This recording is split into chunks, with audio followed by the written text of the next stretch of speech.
Hey everyone, I'm here today with Martin Hanses, the developer, artist, and writer of Coolmath Games the Game, a game on Coolmath Games about being the intern for Coolmath Games, where you learn to do Coolmath Games work on Coolmath Games.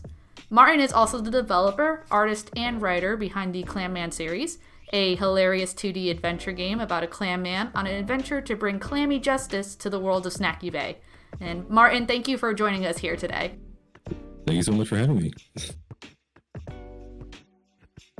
So tell us a little bit about yourself. Where are you from, and what were your favorite games growing up?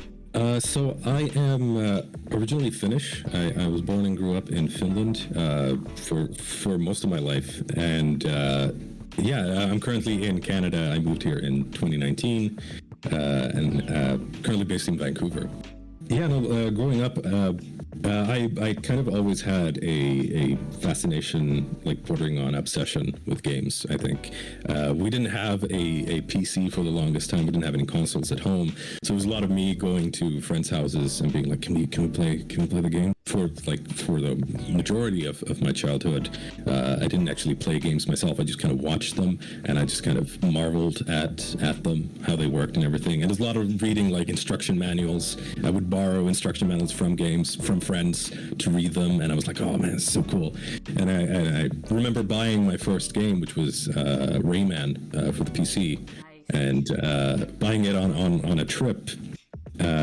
And for like 2 weeks, we weren't home, so I couldn't install it, I couldn't play it, so I was just reading the box and going through the instruction manual for ages and being like, oh, this is amazing, it's so cool. And then you actually play Rayman and realize this is a really difficult game. This is not for children. I cannot get through this game.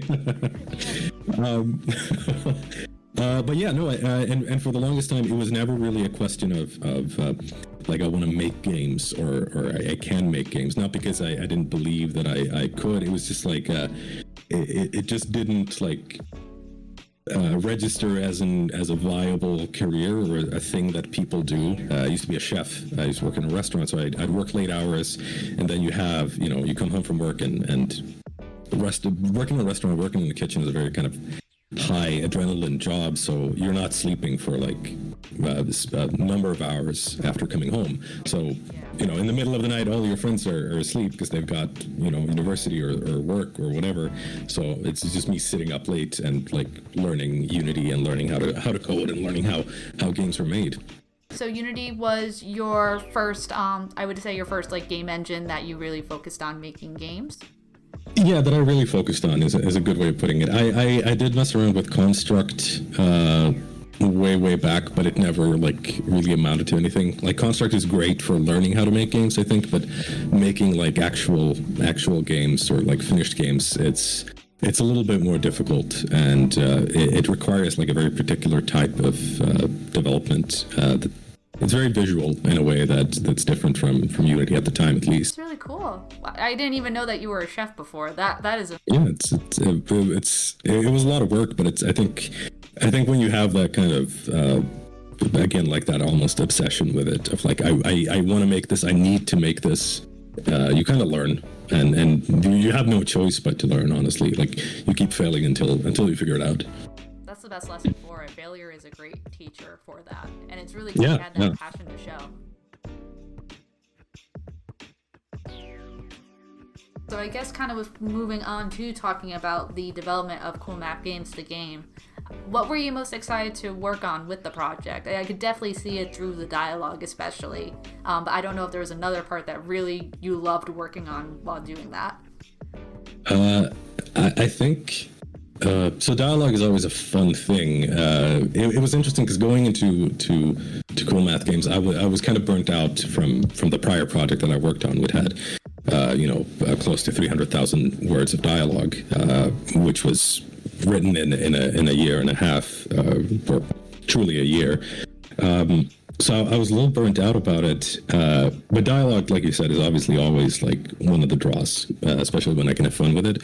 But I think specifically what made it easy and what made it a lot of fun in Coolmath Games was, it might be a boring answer, but the scope of the game wasn't too big. It was very, it's one large room and you explore like little side paths here and there. But when you can do a very kind of centralized story or a very centralized experience with few characters, in a way it just becomes very engaging and becomes very fun because you're working with constraints, I suppose. I can't introduce a brand new character in a 30-minute game halfway through because it's just it becomes too much. So it was fun working in that world, and then also I think one thing that I just enjoy in stories and writing in general is subversion of a place where it's. For Coolmath Games, it was fun because it's obviously it's a site that exists and people work on the site and people make things. And obviously, looking at the game, that's not how it works at all. Like you don't have a guy sitting in a server room tapping away and because whatever, locked in somewhere. But no, I think it's fun finding kind of a semi-real location and going weird with it and going wild with it and being like taking real life concepts into absurdism is fun. I just enjoy the kind of, we're making a game. Okay, so what are the parts of a game? Okay, well, here are the game parts. They are on the shelf. We just need to put them together, which, that kind of thing is usually very, very fun because you can abstract things. You can draw things from real life, and at the point where they become boring or less interesting or less engaging, you can just make them weirder and make them interesting and just kind of twist things around just enough for it to kind of remain fresh or interesting or engaging for somebody who, has no idea of how games are actually made or even like working in an office, what that's like. I've never worked in an office in my life, and every single game that I've worked on has characters working in an office, so I'm just going off like what I think it's like and what people I know feel like it's like. Really kind of going off of a very sort of like, so you haven't lived in the office working experience. I think that makes it even better for Coolmath Games, the game. One thing, our staff really liked is that we saw even before we really saw like the full game come together, as we went through dialogue of each character, we saw our personalities show through that. Our social media manager is still very close to that character. That was fantastic. No, and that's really fun. I think that's in general what I really like about story-driven games is creating characters, because it's you obviously have a role that they fulfill in this game. You have the IT guy, you have the social media maker, you have the artist. So there's kind of like a trope or a cliche behind all of them. But I think just from working in a creative field, you can't not engage with these people and you can't not get to know them.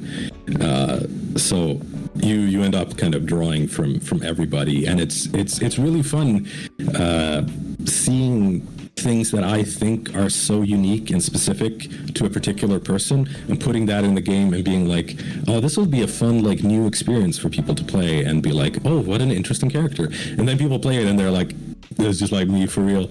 Like, yeah, that was exactly us. Yeah. And it's really interesting because sometimes, especially with the writing process, because it's very isolated, because most of my projects I solo develop, it's very interesting writing dialogue and writing a character that I think this is an experience that only I have, right? Like, this is a weird thought, weird intrusive thing that I deal with, that I want to like put into words. And I'm like, I'll put this out and then people will understand it and they'll see it. And then they play it and they're like, oh yeah, no, that's me too. And I'm like, I thought I was so unique. Right. I mean, but it's to see that togetherness also. I think that's what brought a lot of at least the cool math players together with Cool Math, was seeing this absurdism. And I think actually saying like, oh, there's real people behind here and they could be just as ridiculous too. Yeah, exactly. It's really fun. Yeah, like and obviously I'm joking about like not wanting to feel unique about it, but it just keeps surprising me. I guess that I don't know, like the human experience. Like, we're all awkward and weird and hate and love ourselves in like different facets, and it's just fun like engaging with very particular little things and seeing how they connect and resonate with people. I don't know, it's just really interesting. Then that kind of actually makes me want to just think about some other questions too, especially of how you've sort of translated these lessons from games that you've played over the years into your own writing, and the work that you've done in story-driven games, as well as your artwork too, because I feel like both work so well hand in hand together. So I'm very curious, like, what is your favorite part of that writing process? Like, what is it specifically? Coming up with the characters, the dialogue options, the setting. What's your favorite part of all of it? I think if we're speaking like purely narratively, because when it comes to like design of quests and like progress and stuff, that's always been for me, like, I want there to be many options. It's not the case of Coolmath Games, but in the games that I really enjoy working on, my favorite thing is always like, what are the different ways you could reach this solution? Whether that just be an obstacle of like passing through a door. But I think what I most enjoy about the process, it's definitely not planning.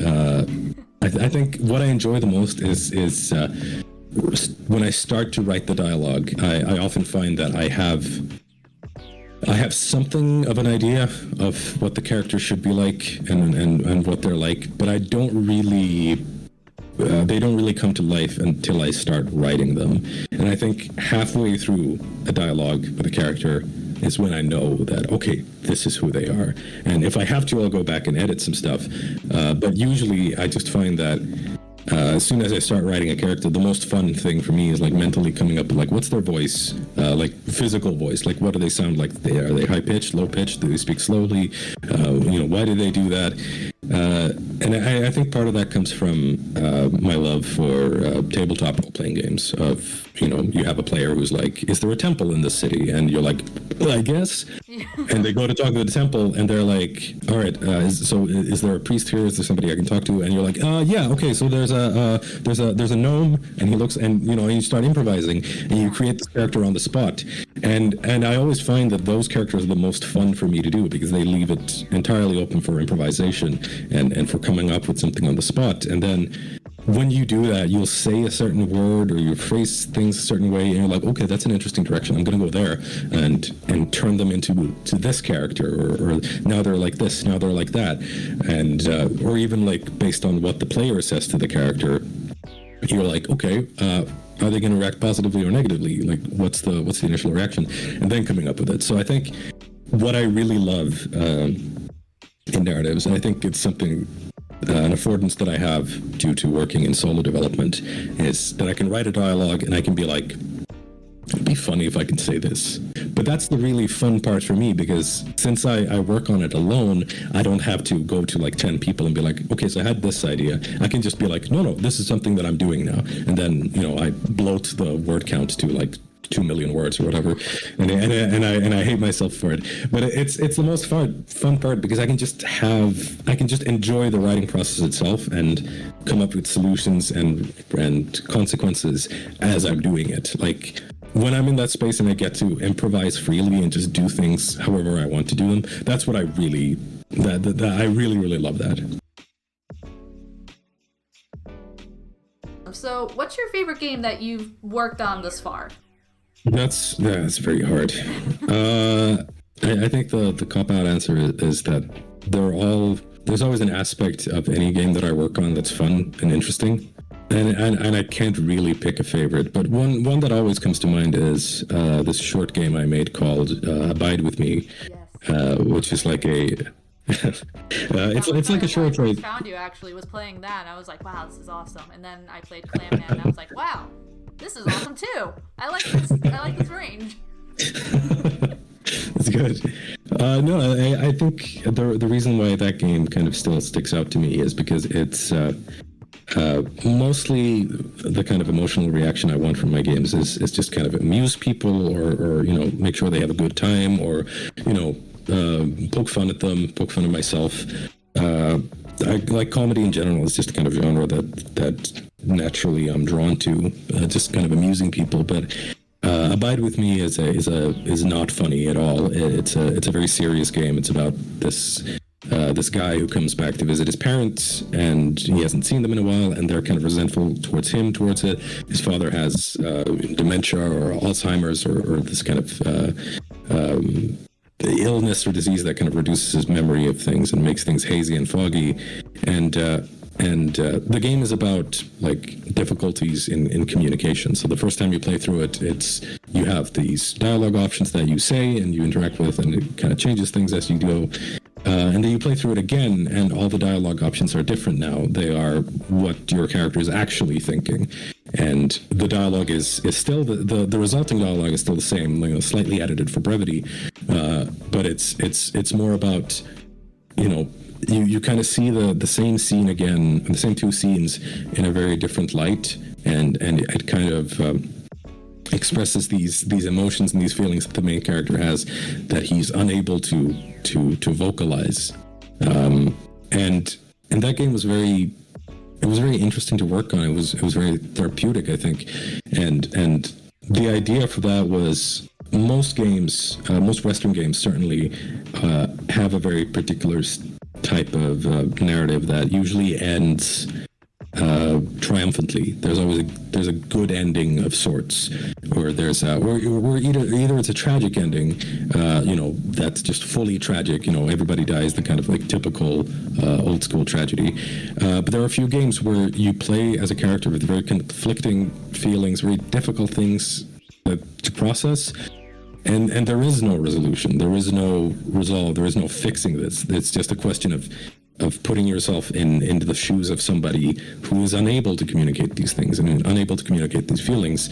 And I think once Abide With Me came out, there was this YouTuber that made a video of it, and he was playing through the game, and he was engaging with it so seriously.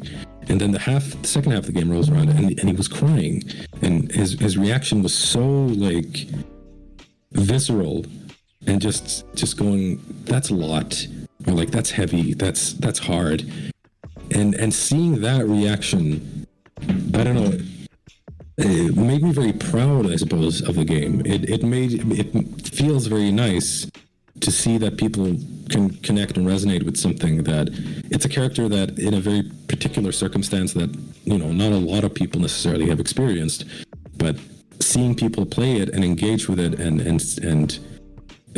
put their own spin on it, or they have this entire backlog of their own emotions that they're applying to what happens in the game is really, really, really, really interesting.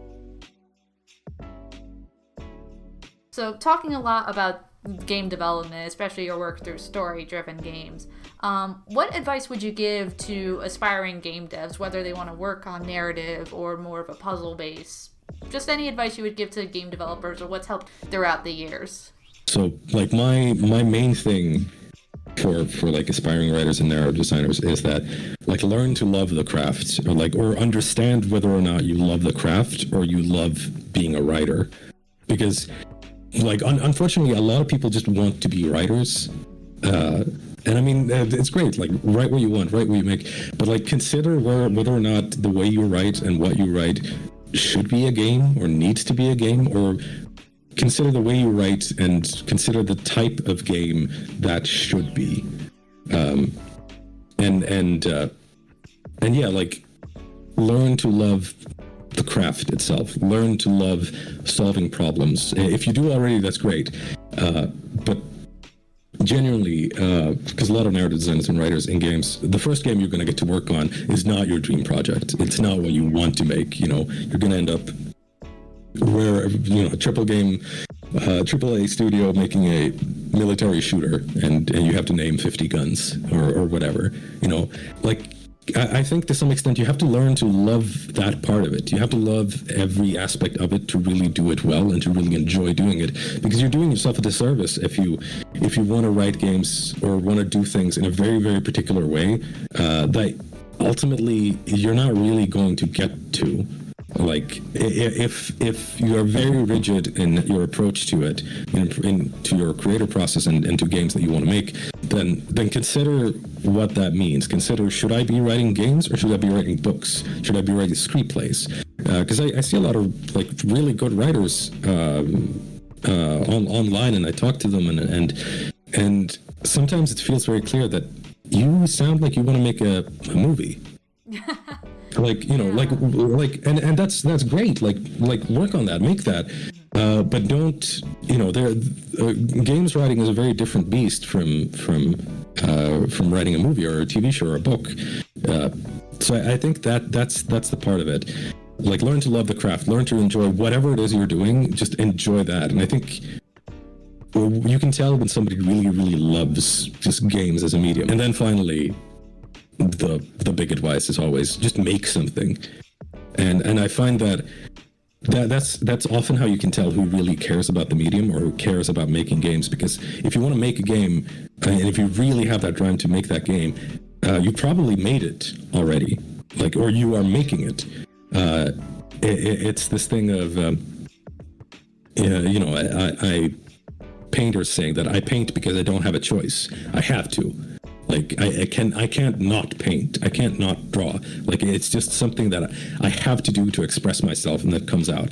And I think that applies to games. I think you can tell when somebody just cares about it so much. It can be the worst thing that you've ever played, but if they made it, they care about it, and they have that drive, and they have that passion for it, and you can tell. And I think most, like, people that have been in the industry for a while, writers and narrative designers, can tell when somebody really cares and really wants to make something and really kind of has to make something. And usually the weirder it is, the better, because it's just, that's you then. That's you made that. It's not a question of, I want to make a game like this, or I want to make a game to get attention or to get a job. It's, no, I wanted to make a game about turtles haggling, and that's fine. And now someone can play it and they can hate it and say it's crap, but I made it and I finished it. Yeah, and that's the other part. Finish your games, finish your things. Because as soon as you finish one project, one thing, it takes on a life of its own, and it becomes this thing that you can look at and be like, where was I in life when I made that? What did I feel like? What was my writing like? What was my, you know, you can tell like looking at the original Clam Man 1, for example, for me now, I hate it. I think it's awful. I think it's written, like, if I could do it again, I would, but I'm trying to love it and look at it as, yeah, no, that's what it is. That's what we wanted to make. I wouldn't want to make that again, ever, but that's what it is, and that's okay. And I think once you make your first game and put it out and have people play it from start to finish, you know, making a main menu, making an ending screen, making the game like start over or whatever, those are the little things that make it feel a lot more real and gives you a sense of the process of creating it in and of itself. Are there any last remarks you'd like to share? I don't know, not really. I mean, working on Coolmath Game, the game was really fun. It was really fun, like, in between projects. I love working on smaller things. It was really nice being reached out to by you and your team and be like, hey, we like your games. Would you like to make a game for us? And being like, yeah, that sounds really fun. It sounds really cool. So yeah, no, like, honestly, just being, it's fun getting to make it. And I didn't realize how big, like, Coolmath Games was when you guys approached me. I was like, oh, it's like a Flash game site or whatever. And I was like talking to friends, and I was like, do you know Coolmath Games? And they're like, yeah, I played that in my computer lab growing up. Like so many people know it, and it was fun kind of engaging with an audience or a site that I had no prior, like, knowledge of. And going in there and being like, oh wow, this is like a huge thing. I think when you tweeted out the game, like the PNG logo the first time, it got like 150,000 views, and I remember being like, what? Like, I worked with publishers that struggle to get that, like, amount of coverage. So, like, seeing people play the game, seeing people like the characters and post pictures of the characters, seeing, like, the social media team at Coolmath Games take Vicky and turn her into a character is really fun for me.